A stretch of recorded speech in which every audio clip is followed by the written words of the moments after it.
Olá pessoal, eu sou a Juliana Bezerra e nesse vídeo vamos resolver mais um desafio de vaga. E esse é especificamente para Back-end Júnior. Pois é, a gente vai explorar agora um desafio diferente e ao longo do desafio eu vou passar muitas dicas valiosas, mas só para quem assistir até o final, ok? Por isso fica por aqui no vídeo. Esse aqui é o desafio que a gente vai resolver, tá? E parece algo clichê, mas de fato é um desafio para uma vaga e é para uma vaga júnior de back-end. Então faz todo sentido a gente ter a famosa to-do list aqui. Só que é claro, gente, todo mundo já deve ter implementado a sua to-do list. Então, para você se destacar aqui nesse desafio, você precisa fazer algo mais, algo que os teus colegas não fizeram. E a proposta aqui é a gente conseguir fazer uma implementação que realmente traga algum conteúdo adicional para que os avaliadores fiquem impressionados com o nosso resultado. Então é por isso que a gente vai fazer aqui a melhor to-do list possível no tempo que temos. E aqui olhando a descrição, perceba que a gente pode usar qualquer linguagem de programação e framework. É claro que eu vou usar o Java e o Spring Boot para isso. E a aplicação precisa ser um sistema de gerenciamento de tarefas, com as opções de criar tarefa, visualizar, editar e excluir.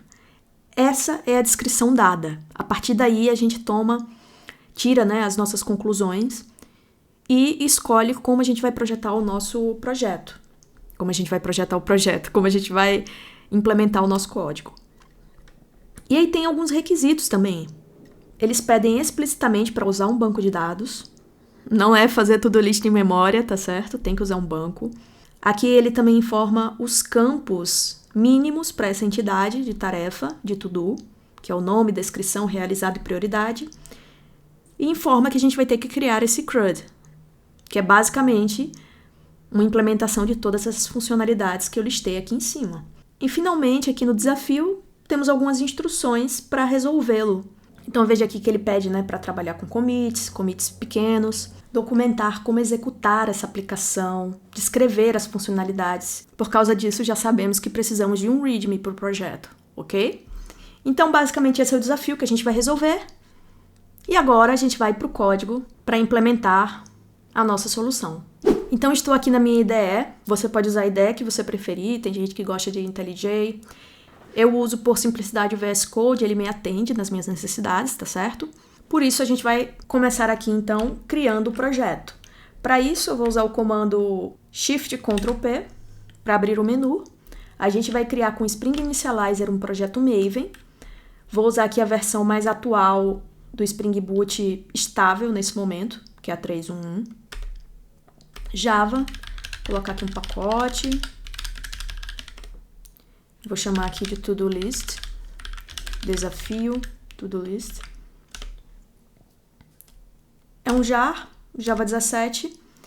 E a gente vai usar aqui algumas dependências. Então, a gente vai usar aqui o Spring Web para implementar essa API RESTful. A gente vai usar o Spring Data, JPA. A gente vai usar também o DevTools para facilitar o desenvolvimento. Nessa solução, a gente vai usar o banco MySQL. Por enquanto é isso, vou dar Enter aqui, ou clicar. Vou salvar meu projeto aqui nessa pasta e o projeto já pode ser aberto. Vou abrir aqui e agora a gente tem o projeto criado. Agora a gente vai fazer aqui a estrutura desse projeto, de pacotes. E você, Júnior, não precisa se preocupar em aprender CleanArch, em aprender hexagonal, em aprender essas arquiteturas feitas para sistemas que são mais robustos, que são maiores, que precisam realmente de um desacoplamento de framework. A gente pode usar aqui a forma mais simples de divisão de pacotes, a divisão em camadas. Então, vou criar aqui um pacote para entidade, um pacote para repository, um pacote para o service, um pacote para a camada web, para os controllers. Vamos colocar controller. Fica bem cara de MVC isso aqui. E por enquanto é isso. Seriam esses pacotes aqui. Tá? Algo bem intuitivo mesmo. Então, projeto estruturado, já concluímos o segundo passo aqui. E embora eu não esteja aqui comitando cada alteração, o indicado é que em cada etapa dessas que eu estou mostrando, você vai fazendo os pequenos commits. O importante é claro que os commits sejam sempre de códigos que executam, para você não introduzir num commit um código com bug, ok? O código precisa compilar e executar. Então, finalizada aqui a estrutura de camadas, agora a gente vai começar trabalhando com o domínio dessa aplicação, ou seja, entidades, repositório e service. Esse service aqui é basicamente o core da nossa aplicação. Vai ter todas as regras de negócio. Então, primeiramente, a gente começa definindo aquela entidade to-do que foi especificada lá no desafio. Então, isso aqui é uma entidade, por isso eu coloco essa anotação do JPA. Eu vou informar o nome da tabela, porque eu quero que ela seja chamada de to-dos, sempre no plural. Isso é uma convenção. Se você prefere chamar no singular, não tem problema. Eu gosto de usar essa convenção do plural. E aí a gente vai descrever cada propriedade dessa to-do. Uma propriedade que não foi listada lá, mas que é necessária quando a gente trabalha com banco de dados, é o ID, o identificador único desse registro. Então a gente tem que ter essa propriedade. E essa propriedade, ela é um ID, isso aqui é que sinaliza para mim que ela vai ser o ID dessa entidade, e eu posso criar uma estratégia de geração de valores para que esse ID seja gerado de forma sequencial lá no banco e eu não preciso informá-lo quando eu for criar uma to-do. Então eu vou usar uma estratégia aqui de identity. Show! Agora a gente vai ter as outras propriedades, então eu vou ter o nome, vou ter também a descrição, vou ter aqui a informação se essa tarefa foi realizada ou não. Acho que o nome lá que está descrito é realizado. E uma prioridade. São essas as informações pedidas no desafio. E como isso aqui é uma classe, né, a gente tem que gerar os gets e setters. Então vamos colocar aqui para gerar getters e setters gerados. E com isso a gente conclui a configuração da entidade to-do. Ótimo, já concluímos essa parte aqui do domínio da aplicação. E aí agora a gente vai criar o repository para a gente poder interagir com o banco de dados. Essa aplicação, é importante ressaltar que ela vai ter acesso ao banco. Então ela vai buscar todos do banco, vai criar, vai atualizar, tudo isso interagindo com o banco MySQL no nosso caso.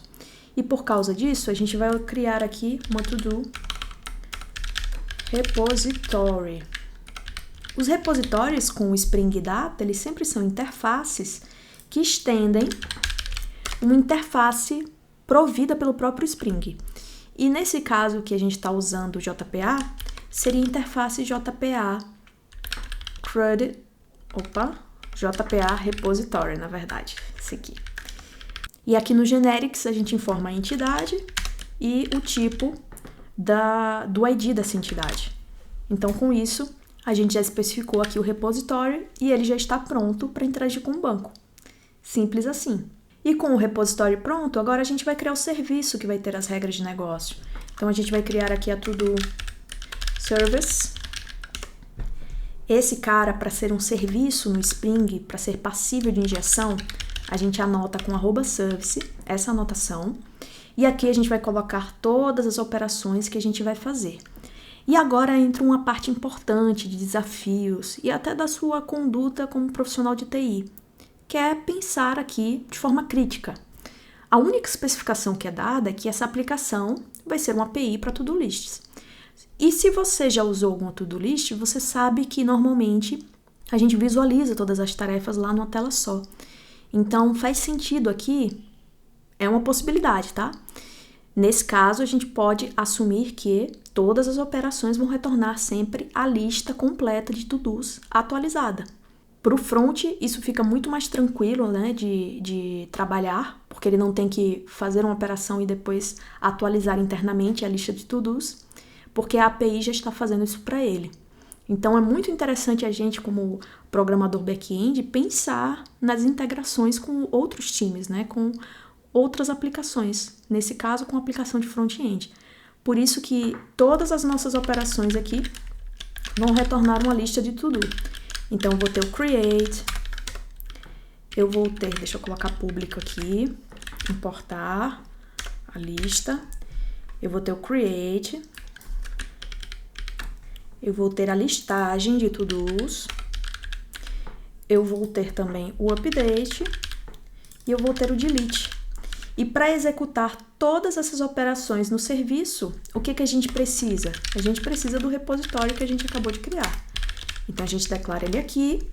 A gente vai usar uma injeção com construtor. Isso aqui é importante, tá? Para quem é júnior e não trabalha muito tempo com Spring, existem duas formas de fazer injeção das dependências dos componentes de software. Via atributo, na verdade 3, tá? Via atributo aqui com o AutoWired, via método, caso eu tivesse criado um getSet para esse atributo aqui, e via construtor. E essa forma via construtor aqui eu não preciso colocar esse AutoWired. Ele está implicitamente sendo utilizado pelo framework. Então, normalmente a gente vê a galera do framework mesmo recomendando fazer injeção com esse tipo. Se você tiver curiosidade sobre mais detalhes a respeito de injeção de dependência, eu vou deixar um card aqui de um vídeo muito legal, muito prático para você assistir, tá bom? Então, voltando aqui para nossa aplicação, a gente vai ter esse to-do repositório sendo injetado e aí a gente vai poder usar ele para fazer todas as operações. No caso da criação, o método de criação receberia to-do e aqui a gente só salvaria to-do. Então, já temos essa operação sendo realizada. Na listagem, a gente não recebe nada. É só para retornar todas as to-dos. Então, a gente manda retornar tudo aqui, tá certo? E uma coisa legal que a gente pode fazer, e é novamente aí pensando nesse senso crítico de você como programador. Embora tenham tido poucos requisitos para o desafio, isso normalmente é o que acontece, tá? O cliente às vezes não descreve bem o que ele quer, e aí a gente acaba descobrindo quando entrega o software e ele fica insatisfeito. Então, uma coisa que sempre a gente encontra nessas to-dos é a ordenação. A gente quer ver primeiro na lista as maiores prioridades e depois uma ordenação ali por nome, né? Por string, por texto. Uma ordenação alfabética.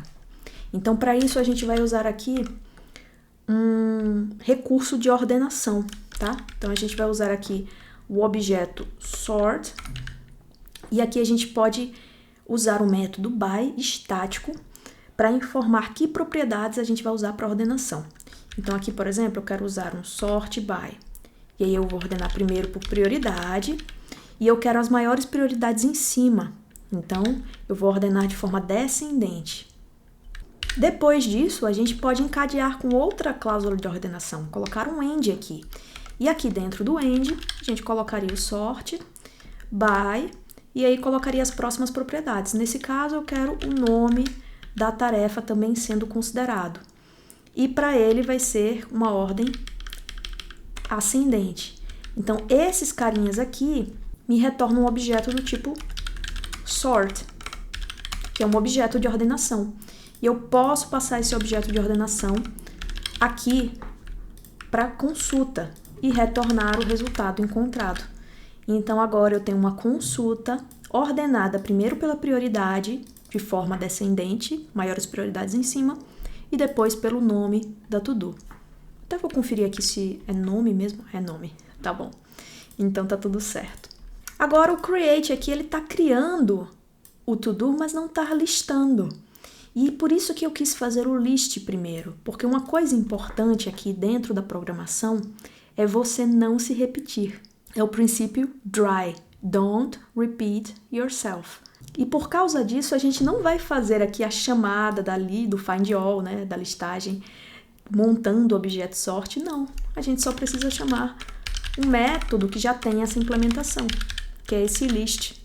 E todo mundo que retornar lista vai retornar esse mesmo método aqui.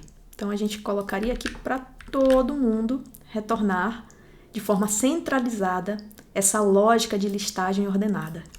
Muito bacana isso aqui, né? Isso aqui é importante, tá? Se você se pegar repetindo o código, lembra de refatorar depois para remover as repetições. Então, agora aqui o update, como é que ele vai acontecer?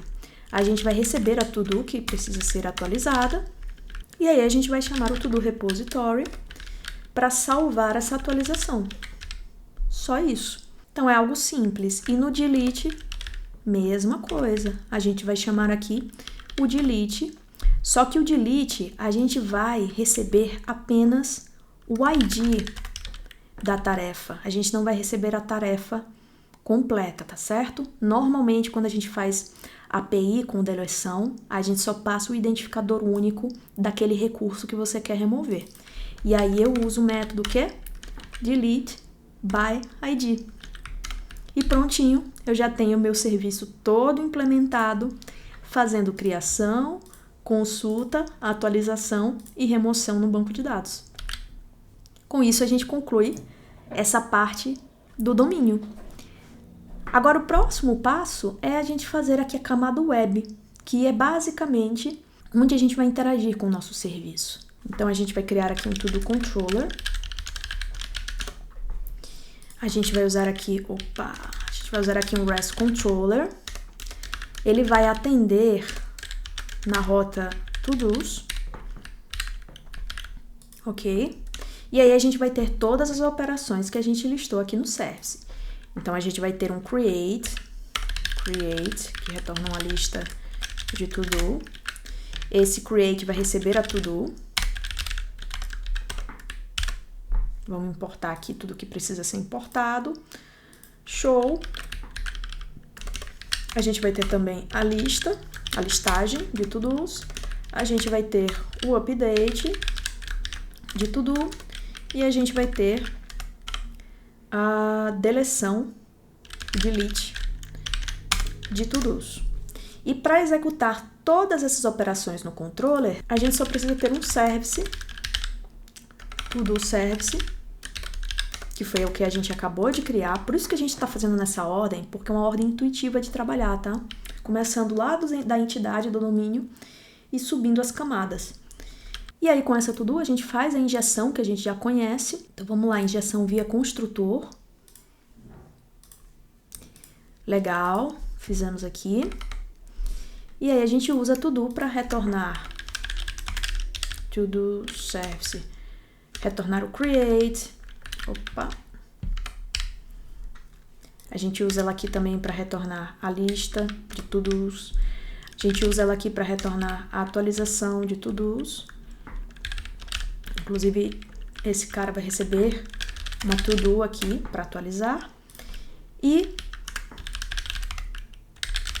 finalmente, a gente usa aqui para remover tudo também. Passando o ID, que a gente ainda não criou, vou criar aqui como parâmetro desse método, o ID para remoção. Ok, eu montei a estrutura do meu controlador. Agora eu preciso expor essas operações para criar endpoints, para criar os pontos de acesso ao meu serviço web. Então, o create, por exemplo, a gente vai expor ao verbo post, ao verbo HTTP post. E a gente tem uma anotação para isso chamada post mapping. Só que, além de expor esse endpoint para o verbo post, ou seja, eu vou chamar essa rota aqui passando o post como verbo HTTP, eu preciso dizer que essa to-do vai estar sendo enviada no corpo da requisição. Aqui para listagem, a gente vai fazer algo similar, só que aqui a gente usa o get como verbo. E aí a gente não precisa passar nada aqui nos parâmetros.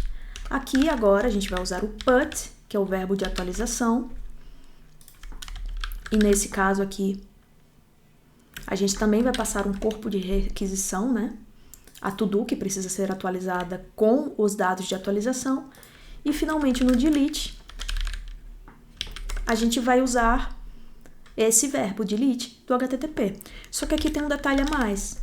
A gente vai passar o ID para deleção.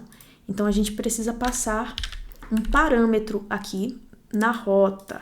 É o que a gente chama de path variable, tá bom? Path variable, que vai se chamar ID. E aí, a gente coloca ela entre chaves para dizer que esse valor vai ser recuperado da requisição.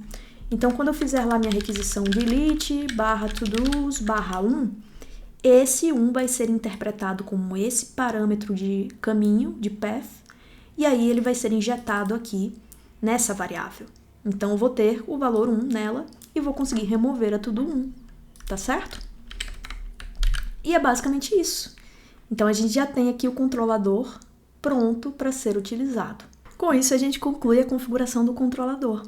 E agora, falta o último passo para a gente fechar aqui a primeira versão executável da nossa API, que é configurar as propriedades da aplicação.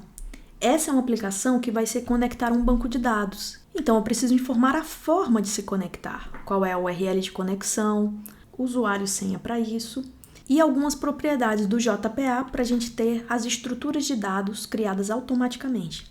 Então, a gente vai usar essas propriedades aqui, tá certo?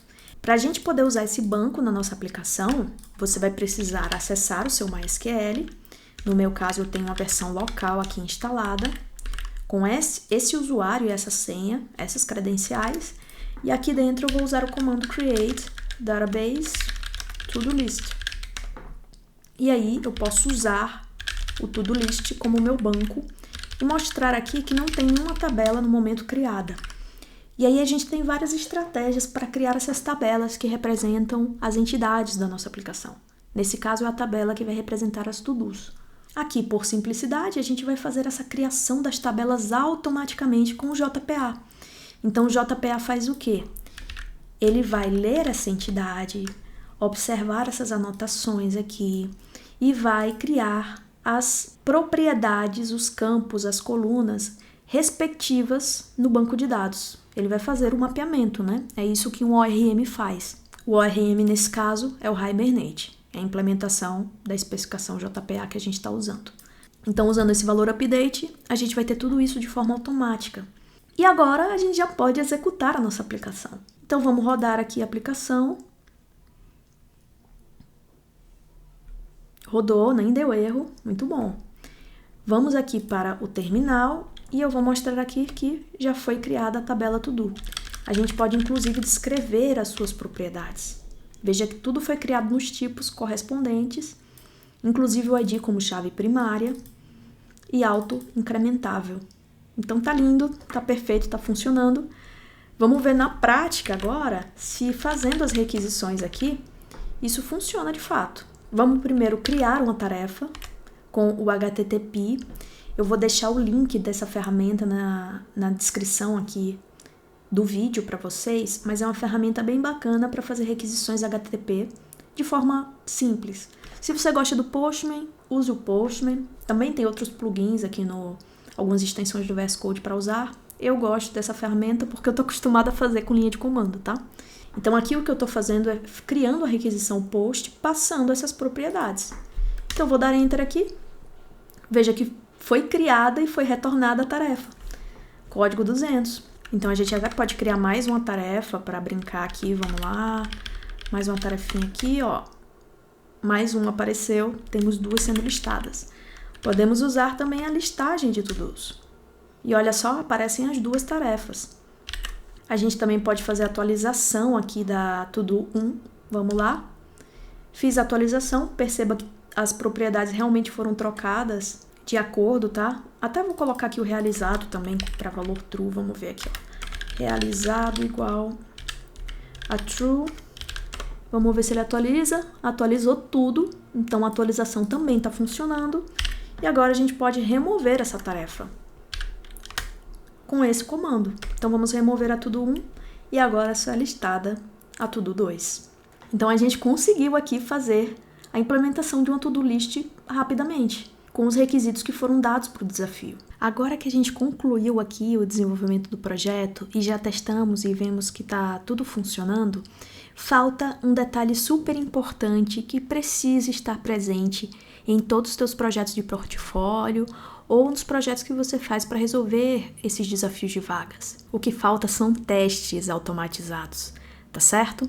Isso aqui é um requisito super importante. As empresas hoje em dia trabalham com testes e entendem a sua importância na entrega de software de qualidade. Por isso, você como júnior precisa ser capaz de testar suas aplicações de forma automatizada. O que a gente fez aqui foi um teste manual, agora a gente vai escrever um teste automatizado para a nossa aplicação. E para isso, a gente vai usar essa classe que já foi criada para ser o nosso suíte de testes. Aqui dentro da pasta de testes, perceba que já foi criado esse arquivo.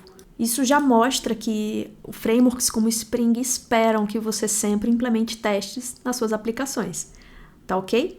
E qual é a ideia aqui dos testes? A gente precisa explorar cenários de sucesso, que é o que a gente chama de caminho feliz, e cenários de erro também, para todas as funcionalidades. Então, a gente vai fazer aqui o primeiro cenário de teste para a funcionalidade de criação de to-do, para que fique claro como a gente implementa esse tipo de teste, tá bom?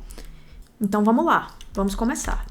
Primeiramente, a gente vai criar um método aqui chamado teste create to-do success. Esse é o teste de sucesso. E aí, a gente vai ter também o cenário de falha. Então, sempre vamos ter pelo menos um cenário de sucesso e pelo menos um cenário de falha, se fizer sentido, né, no caso, para cada funcionalidade. E aí, como a gente quer criar aqui uma to-do, vamos criar uma variável to-do para ser utilizada aqui na criação. Então, a gente pode colocar um nome aqui, to-do 1, uma descrição de to-do 1, realizado false, e prioridade 1, por exemplo.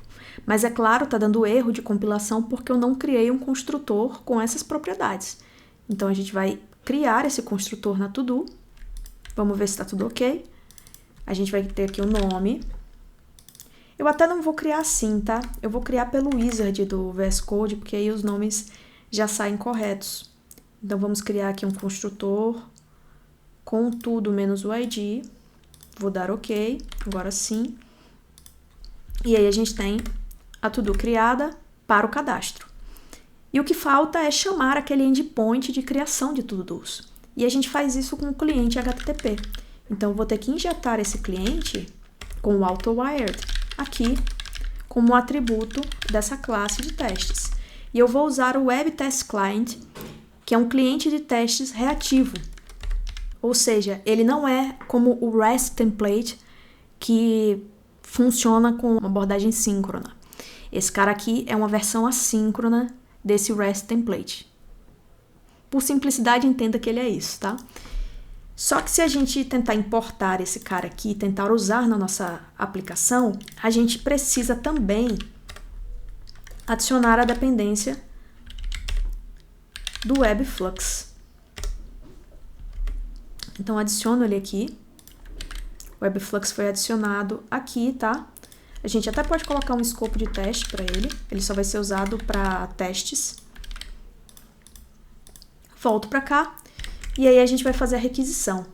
Então, vamos lá. Eu vou usar o Web Test Client. Vou fazer uma chamada post ao recurso com o identificador /todos, que foi o que eu configurei no meu controlador. O corpo da requisição vai ser a to-do, que eu acabei de criar. Aqui a gente usa o método, na verdade, bodyValue, não é esse body, tá? Seria o bodyValue e aí a gente passa o objeto. O objeto que vai ser serializado nessa requisição.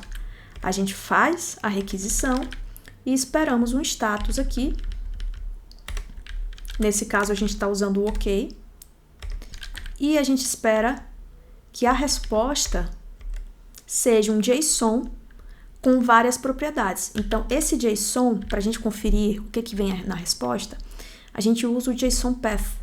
E a gente informa, para se referir ao nó raiz deste JSON, a propriedade raiz, o cifrão, tá bom? Então, quando a gente faz isso, a gente está se referindo à lista de to-dos. E aí a gente pode verificar, isso aqui é um array. E além disso, a gente pode checar cada propriedade. Então, por exemplo, o tamanho desse array, qual é? Então, a gente coloca aqui o cifrão para se referenciar ao array, ponto, e a gente referencia o método length.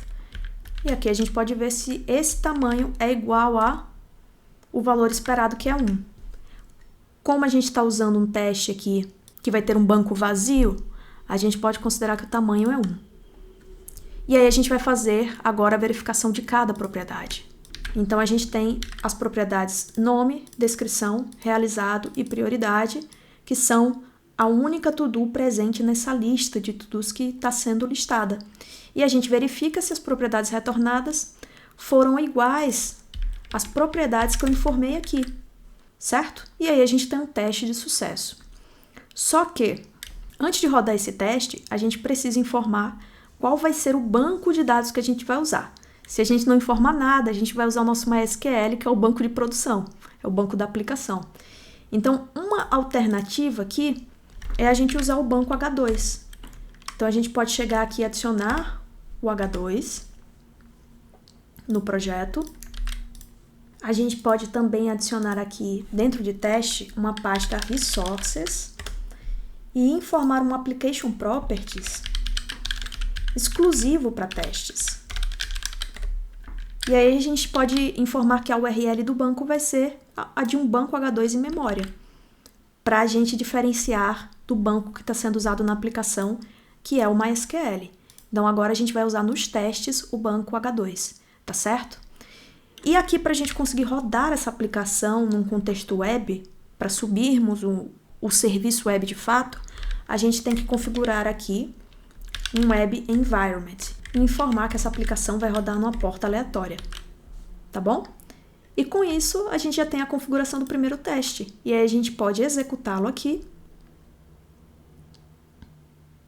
e verificar que ele já está passando.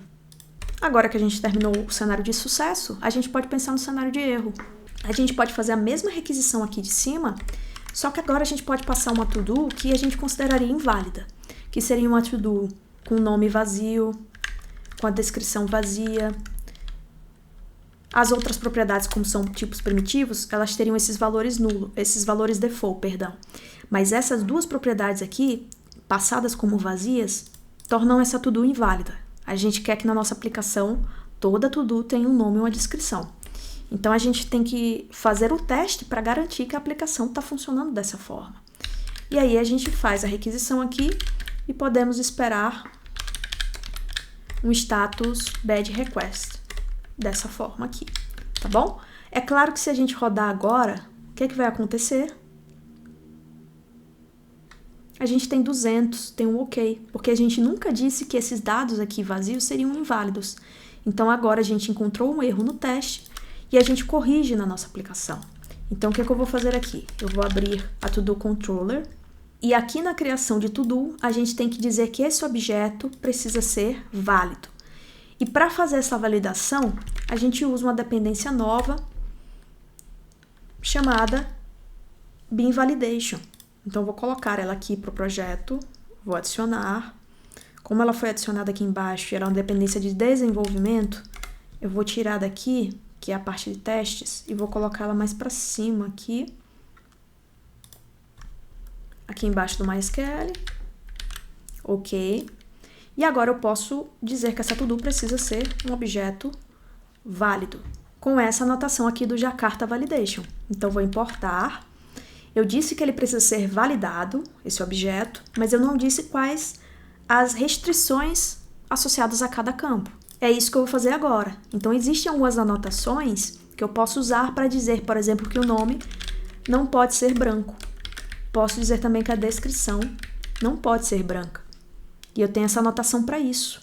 Eu também posso criar anotações de validação customizadas, caso eu precise de alguma regra mais elaborada. Então, isso aqui é muito legal de usar para fazer validação nas APIs, e por isso eu estou mostrando aqui para você já deixar o seu projeto de To-Do bem robusto, bem resiliente, tá ok? Feito isso, será que agora vai funcionar? Vamos rodar aqui para ver o teste e... olha só, já temos bad request. E com isso a gente já fez o cenário de sucesso e de erro para testar a criação de To-Do. Agora eu deixo como dever de casa para você fazer os outros cenários. Depois me conta como é que ficou sua implementação. Então, depois de você realizar esses testes, a gente também pode adicionar algumas funcionalidades legais aqui. Uma dessas funcionalidades é a documentação Swagger dessa API. O Swagger ele é muito usado para criar o que a gente chama de contratos de API, que é uma visão que facilita os usuários da nossa API a utilizá-la. Eles conhecem quais são os endpoints que a API possui e o que cada endpoint espera receber. E para a gente usar o Swagger é muito simples. Basta adicionar uma dependência aqui nova, que é a do Spring Docs. Spring Doc, essa dependência aqui. Então, quando a gente adiciona essa dependência, o Spring Dock vai procurar os controladores da nossa aplicação, os endpoints marcados com essas anotações e vai gerar uma interface bonitinha ali para a gente visualizar tudo isso. Calma que eu não vou te deixar na curiosidade. Vamos rodar aqui para você ver como é que isso aqui funciona. Vou executar, a aplicação rodando. E aqui na URL a gente vai digitar o endereço da aplicação /Swagger UI, UI, né? Que é uma referência ao visualizador aqui do Swagger. Então vou dar Enter. Acho que é .html, tá bom? Dessa forma, vou dar Enter e agora sim, a gente tem aqui o endpoint com todas as rotas da aplicação, seus verbos, o que elas esperam receber. Então, se eu rodar aqui, ó, a listagem, vamos executar aqui, ó. Olha que legal, ele mostrou aqui a to-do. A gente pode também fazer atualização. Isso aqui é o corpo da requisição, ele já monta aqui, baseado naquela entidade. A criação de to-dos e a deleção. Então, isso é uma forma da gente testar a API para ver como ela funciona, beleza? E apenas com uma dependência você já conseguiu habilitar essa feature na sua aplicação, tá? Muito legal isso aqui pode ser um diferencial. Então, lembra de sempre adicionar o Swagger para facilitar os testes com a sua API. E, finalmente, para a gente fechar aqui essa implementação do desafio, a gente vai ter a criação do arquivo README. E isso aqui é uma parte muito importante do processo porque ela trabalha a sua capacidade de se expressar e de explicar como a sua aplicação funciona, o que ela faz, sua capacidade comunicativa mesmo, tá bom? É importante que você saiba que, embora possa parecer intuitivo para você o uso da sua aplicação, você tem que lembrar que foi você que desenvolveu. Quem não conhece a aplicação não sabe que endpoints ela possui, não sabe como subir ela, como executá-la. E é por isso que você precisa criar esse arquivo README. E ele é um arquivo com extensão MD que se refere a uma notação chamada Markdown. Existe uma sintaxe dessa linguagem. Vou deixar também um link sobre o Markdown aqui para você dar uma olhada aqui na descrição do vídeo. E a gente vai usar um modelo de README que eu gosto muito de usar, que é esse modelo aqui, que eu já tenho pronto. Eu uso até em outros vídeos aqui do canal, que é um modelo bem simples. Ele informa o nome da aplicação, uma descrição básica aqui, as tecnologias usadas. Isso aqui é importante. Para avaliadores, é necessário colocar esse tipo de informação para eles saberem que você conhece Spring Boot, Spring MVC, Spring Data, tudo isso, tá? E também até as práticas adotadas. Então, a gente falou aqui de Dry, a gente também usou Solid, embora não tenha ficado explícito, mas esse modelo que o framework se propõe, ele pensa em única responsabilidade, em várias outras questões que são contempladas no Solid. A gente fez uma API REST. Então, tudo isso aqui é para informar a quem está avaliando o seu projeto o que você usou conscientemente para elaborá-lo. Depois, é necessário colocar as instruções de execução do programa Java e, finalmente, como testar. Então, aqui, a gente está colocando os endpoints mesmo e os modelos aqui para fazer as requisições, com HTTP nesse caso, que até está linkado aqui, ó, nesse README, tá bom? Então, tem tudo aqui. É um README completo para que a pessoa que queira testar sua API seja capaz de utilizá-la. Essa pessoa, inclusive, vai te agradecer no final. É isso, essa foi a resolução aqui do desafio de To-Do List para a vaga de Back-end Júnior. E também tem algumas dicas para você incrementar ainda mais essa API. Dá uma estudada em DTOs, em segurança, no Docker, na API reativa do Spring. Dá uma estudada nesses conceitos porque eles podem deixar a sua aplicação To-Do List ainda mais diferenciada da dos seus colegas. Então tem muito dever de casa para você. Eu espero que você tenha curtido esse conteúdo. Vou deixar alguns vídeos de recomendação para você assistir depois. Então não saia agora do canal. Ficamos por aqui. Espero ver vocês nos próximos vídeos.